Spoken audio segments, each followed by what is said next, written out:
Se faire griller la priorité en étant si proche du titre, ce serait très dur pour Bilal Mohamed. J'ai l'impression que pas grand monde n'est convaincu par les déclarations d'Ousmane sur sa potentielle blessure. GSP contre Nick Diaz en grappling serait un rendez-vous pour les nostalgiques. 3 rounds de 5 minutes, des infos percutantes, alors rentre le menton, lève les bras, protège-toi du début à la fin et...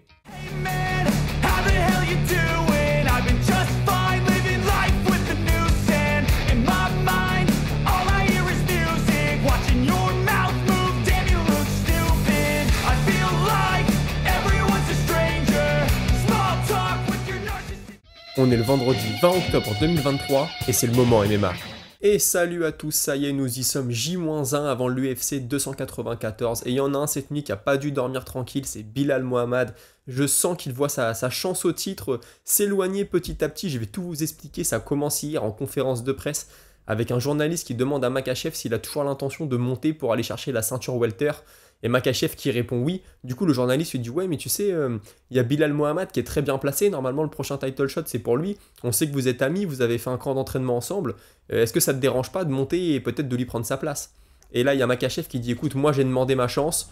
C'est Dana White qui va décider. C'est pas moi qui décide, moi je demande. Donc là, déjà, on se dit bon, ça a pas l'air de trop le déranger de monter. Après, je comprends, hein, c'est du business. Et puis le journaliste, il rajoute une petite question intéressante. Il dit et si jamais on te proposait de combattre Bilal Mohamed?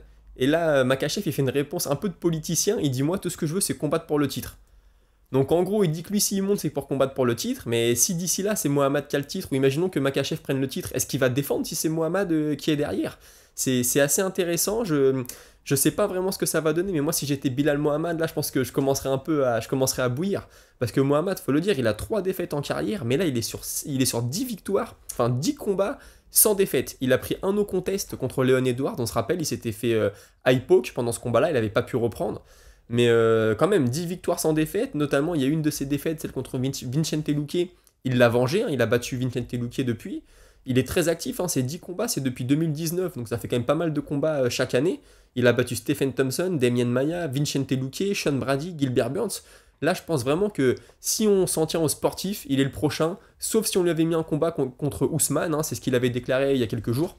Écoutez, Ousmane, là, il a plutôt l'air d'être parti chez les middleweight.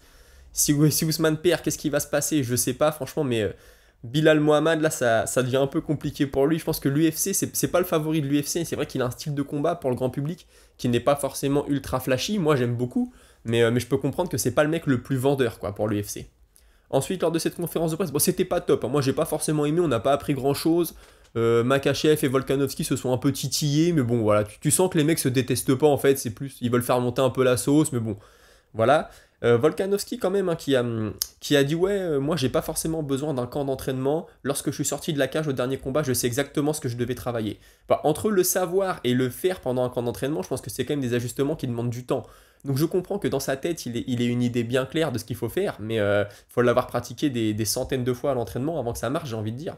Donc écoutez, on verra. Il a aussi dit, Volkanovski, qu'il était partant pour défendre les 2 ceintures. Hein. Il a confirmé, il a dit s'il y en a bien qui peut le faire, c'est moi. Moi, je suis ultra actif. De toute façon, là, vous allez voir, dès le mois de janvier, je vais recombattre. Donc moi, je peux défendre les légers, je peux défendre les featherweight, je peux faire le poids à chaque fois, c'est pas un problème.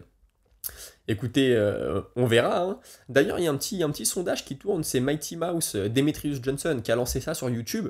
Il y a quand même 14 000 votants, et à 63%, les gens voient Volkanovski battre Makhachev. Alors là, franchement, je suis surpris, moi, personnellement, je vois plutôt Makhachev passer, même si Volkanovski peut le faire, hein, mais vraiment, si je devais parier, je parierais sur Makhachev.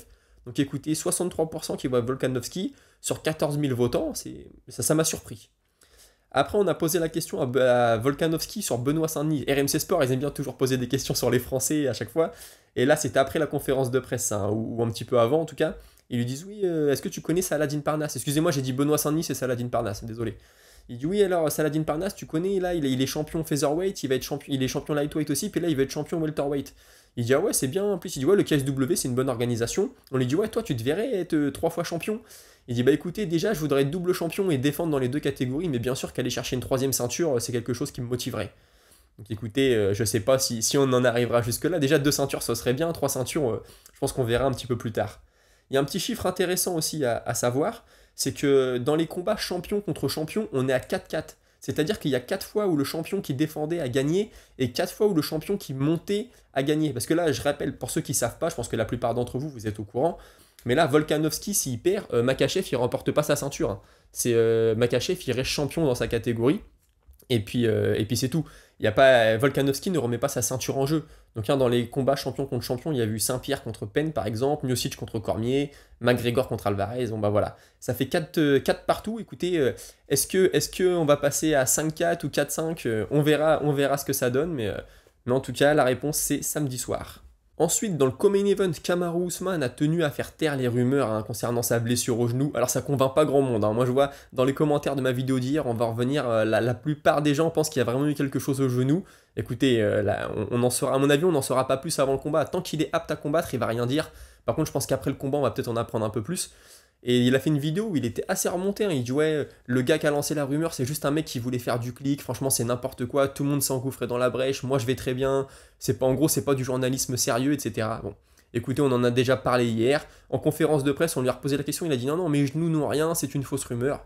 Bon, de toute façon il va pas dire ah oui je me suis fait mal au genou, surtout faut pas que Chimaev me tape dans la jambe, forcément qu'il va pas le dire, mais bon écoutez, affaire à suivre on va dire. Et puis Chimaev en conférence de presse qui était... Alors lui, il a vraiment cultivé son image du bad boy, du mec méchant, du tueur. Il joue vraiment là-dessus, ça marche plutôt bien, notamment il y a une phrase, un moment où il dit à Ousmane, non mais moi je suis venu pour te tuer, je suis pas venu pour danser. Parce que Ousmane venait de dire, ouais tu sais, c'est une danse entre deux hommes, un combat, et puis il dit, non mais moi je suis pas venu pour danser, je suis venu pour te tuer. Après, Ousmane, il dit ouais, moi je suis pas le meilleur lutteur, je suis pas le meilleur boxeur, mais quand il faut mixer les choses, je suis le meilleur. Et Chimaev, il dit ah, mais dans ce cas-là, pourquoi t'as perdu? Voilà, il y a eu quelques phrases comme ça. Il a aussi conseillé à Ousmane de se reconvertir en tant que coach, que c'était plus sûr pour lui. Bon, écoutez, après c'est de la taquinerie, on va dire, mais c'est vrai que Chimaev, il a un bon potentiel vendeur. En plus, avec son accent de l'est, tout ça, il a un bon personnage à cultiver, j'ai envie de dire. Ensuite, aujourd'hui, c'est la pesée, hein. Là, j'enregistre là, on est le matin. Écoutez, tous les combattants sont au poids, sauf Bridon et Dudakova. C'est dans les prélims. Écoutez, j'ai envie de vous dire, Dudakova, j'ai vu qu'elle allait arrêter le cutting. Là, ça y est, elle essaye plus. Bridon, j'ai pas encore l'info. Mais sinon, tous les autres combats, les combattants sont au poids, donc c'est une bonne chose. Mokaev nous a fait un peu peur, hein. D'ailleurs, Tim Elliott, son adversaire, n'a pas hésité à en mettre une petite couche en disant ouais, je suis sûr qu'on t'a fait un cadeau. En réalité, t'étais pas au poids, mais voilà, on s'est arrangé avec la balance. Bon, Mokaev, il a dit non, c'est pas vrai. Si tu veux, viens dans ma chambre, on se repèse tous les deux, tu vas voir que je suis au poids. Bon, écoutez, ça après, hein, tant que on va dire la commission a dit qu'il était au poids, moi je pars du principe où il est au poids et on le verra combattre ce week-end. Écoutez, je vous propose une petite minute box avant de continuer. C'est parti. Et la première info de la minute box, elle est tombée pendant la conférence de presse. Il y a un journaliste qui a voulu titiller un petit peu Dana White, je pense. Il lui dit est-ce que vous pensez que vous allez faire un meilleur score que ce que va faire Ngannou contre Fury le week-end prochain? Donc Dana White, il a tout de suite compris qu'il se faisait taquiner. Il a souri, il a dit bah écoute, moi là j'ai les meilleurs combattants dans leur catégorie au monde. Si les gens veulent voir les meilleurs, ils vont regarder mon show. Donc j'espère que je vais faire mieux qu'eux et en gros j'ai bon espoir. Bon, clairement c'était pour titiller Dana White, hein. Déjà parce qu'on parlait de boxe anglaise et puis parce qu'on parlait surtout de Ngannou. Donc c'était bien vu de la part du journaliste. Deuxième info, et je vous en parlais hier, Mike Perry qui va affronter Eddie Alvarez. Les deux ont fait une petite... c'était pas une conférence de presse, je crois que c'était chez Ariel Helwani, ils étaient en caméra tous les deux. Et voilà, Mike Perry, il a dit ouais, respect à Alvarez de venir m'affronter parce que tout le monde est unanime pour dire que le bare knuckle c'est vraiment mon sport, c'est là où je suis le meilleur. Et lui, il accepte de venir, donc je respecte ça. Et puis il a aussi parlé du combat de Logan Paul contre Dylan Dennis, il a dit ouais, c'était même pas de la boxe, ça c'était une farce. Donc écoutez, ça par contre pour le coup, on peut pas trop en vouloir à Logan Paul, hein. J'ai déjà dit, lui il a le niveau qu'il a, mais il est venu pour combattre. Bon, après c'est plus Dylan Dennis qui a posé problème. Après je comprends que Mike Perry, s'il peut en mettre une petite couche à un influenceur, il va pas se priver. Et la dernière info de la Minute Box, c'est Gervonta Davis et Ryan Garcia qui se sont un peu tournés autour sur Twitter. Bon, c'était gentil, en fait, il y a une vidéo qui tourne de Davis qui est en train de massacrer un mec pendant un sparring. Et puis, il y a un gars qui commente, il dit ouais, je pense que Ryan Garcia était meilleur. Du coup, Davis, il tag Ryan Garcia, puis il dit ouais, qu'est-ce que t'en penses, Ryan? Et puis l'autre, il répond, il dit ouais, je suis prêt pour la revanche. Bon, écoutez, je pense que la revanche, elle aura peut-être lieu un jour. Après, je crois que Davis, il a des petits problèmes hein, dans sa vie personnelle. Je crois des problèmes de justice. Il doit mettre ça au clair avant de pouvoir combattre. Si vous en savez plus sur l'histoire, dites-moi. Moi, vous savez que la boxe anglaise, je suis ça d'assez loin. Mais voilà, si vous avez des infos, n'hésitez pas à nous les transmettre. Écoutez, je pense que c'était tout pour la Minute Box. On va passer à quelques petites infos un peu plus légères en vrac. Grant Dawson, qui a perdu le week-end dernier, sort du top 15. J'ai pas trop peur pour lui, je pense qu'il va vite y re-rentrer. Moi, je pense qu'il a de quoi aller titiller au moins le top 10. Hein. Du coup, c'est Drew Dober qui rentre, lui, qui a combattu aussi le week-end dernier. Drew Dober, de toute façon, c'est un combattant qui va osciller entre la fin du top 15 et hors du top 15, je pense, hein, au vu de ce qu'il fait dans la cage, toujours très fun à suivre hein, d'ailleurs. Ensuite, on a un combattant indien qui va combattre ce week-end. Et il y a une question hier pendant la conférence de presse à Dana White. Et le mec a demandé, ouais, on a de plus en plus de combattants indiens qui viennent combattre à l'UFC. Est-ce que tu aimerais faire un event en Inde? Alors, par contre, je sais pas pourquoi tout le monde l'a sifflé dans la salle. Dès qu'il a dit qu'il était indien, qu'il y avait des combattants indiens à l'UFC, tout le monde s'est mis à le siffler. Même Dana White, il a dit, bah, qu'est-ce qui se passe avec l'Inde? Je comprends pas. Donc, et puis sinon, Dana White, il a dit, oui, nous, on veut aller partout. Donc l'Inde, c'est une bonne option. Il a aussi déclaré, Dana White, qu'ils avaient signé un nouveau deal de 5 ans avec Abu Dhabi. Donc écoutez, on continuera à avoir des events à Abu Dhabi. C'est cool pour nous, Français, ou en tout cas Européens, parce que ça nous fait des événements dans la soirée. On peut regarder ça en live sans avoir besoin de se lever en pleine nuit. Plutôt cool. Et il a aussi déclaré qu'il parlait à beaucoup de pays, notamment à l'Égypte. Il a dit, ouais, on est aussi en contact avec l'Égypte, on parle à tout le monde, on veut aller partout, on veut se développer. Écoutez, c'est une très bonne nouvelle pour l'UFC. Ensuite, Georges Saint-Pierre a donné une interview à Aaron Bronsteter, c'est un journaliste MMA très connu, et il a déclaré qu'il avait signé pour affronter Nick Diaz au mois de décembre dans un combat de grappling, mais que les deux étaient blessés, du coup ça allait pas se faire.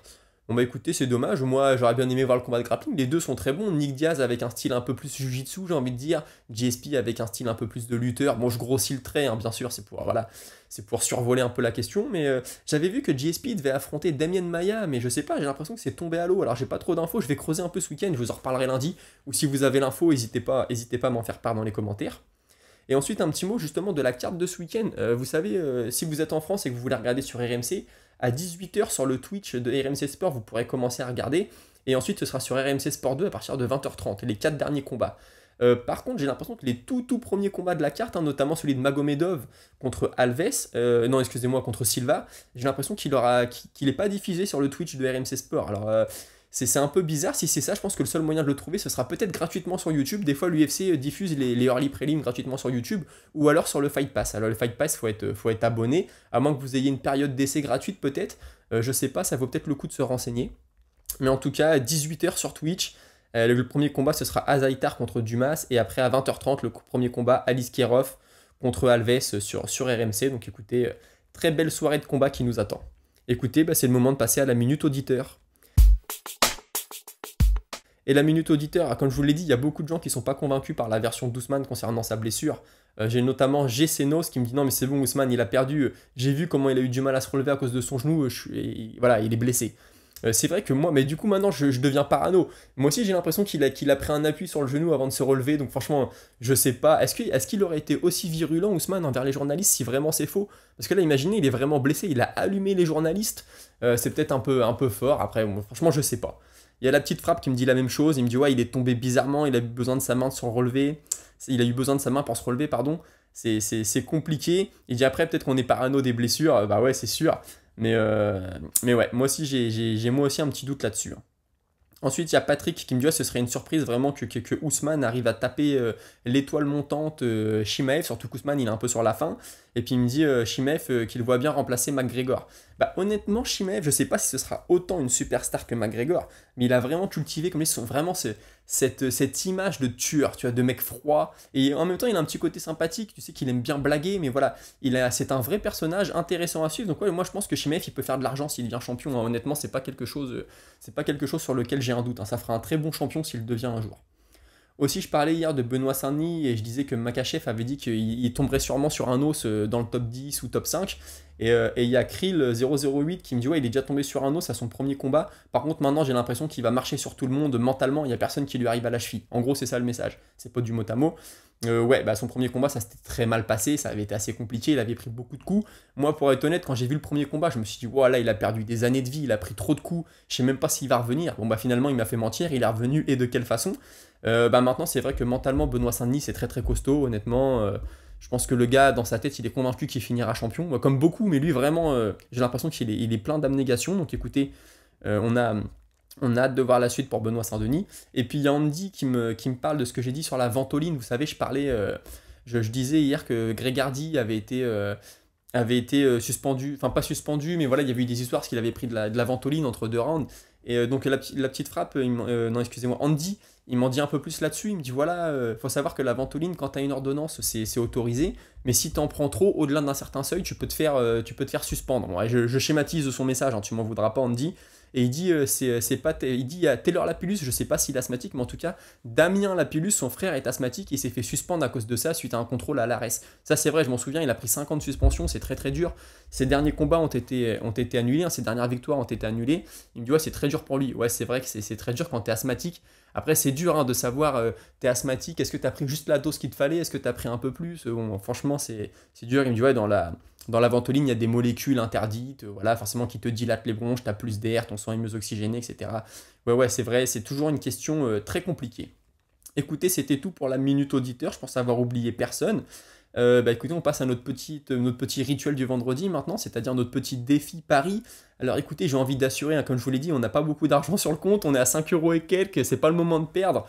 Je vais y aller avec une petite cote. Écoutez, moi j'ai vraiment envie de mettre Magomed Ankalaev gagnant. C'est une cote à 1,25. Donc je vais pas gagner beaucoup avec ça, mais si on veut assurer le coup, je pense que Magomed Ankalaev c'est une bonne chose. Et pourquoi pas, j'hésite aussi à mettre Aliskerov. Alors c'est peut-être un tout petit peu plus risqué. Hein. Aliskerov, il a une cote, quand même remarqué sa cote, Aliskerov elle est à 1,15. Donc pour les bookmakers, il y a encore plus de chances qu'Aliskerov gagne plutôt que Magomed Ankalaev. Écoutez, est-ce que je combine les deux? Je mets 2 euros et puis on gagne un petit peu, on gagne pas énorme, mais bon. Voilà, est-ce que je mets que Ankalaev et je mets une plus grosse somme? Écoutez, dites-moi, je sais qu'il y en a beaucoup d'entre vous qui vont me conseiller de parier sur Chimaev. Chimaev, il est à 1,30, Makachev, il est à 1,35. Il faut savoir que je ne peux pas parier sur les combats de la undercard. Donc écoutez, dites-moi ce que vous en pensez. Moi, je comptais assurer le coup avec Magomed Ankalaev. J'aimerais bien monter au moins à 10 euros avant de commencer à prendre un peu plus de risques. Écoutez, dites-moi si vous êtes un peu plus joueur que moi ou pas. Je pars sur Magomed Ankalaev, je regarde vos messages, tout ça. Et puis, je pense dans la soirée ou demain dans la journée, j'affinerai le pari. Et puis, lundi, on se fera un débrief de tout ça. Je vous dirai si on a gagné le pari ou pas. Et puis, écoutez, profitez bien de votre week-end de combat. Là, il y a de quoi se régaler. En plus, il n'y a pas besoin de se lever en plein milieu de la nuit. Lundi, on se fera le débrief. Lundi, on aura des nouvelles news. Et puis écoutez, je vous souhaite un bon week-end de combat et on se retrouve lundi à 17h. Salut!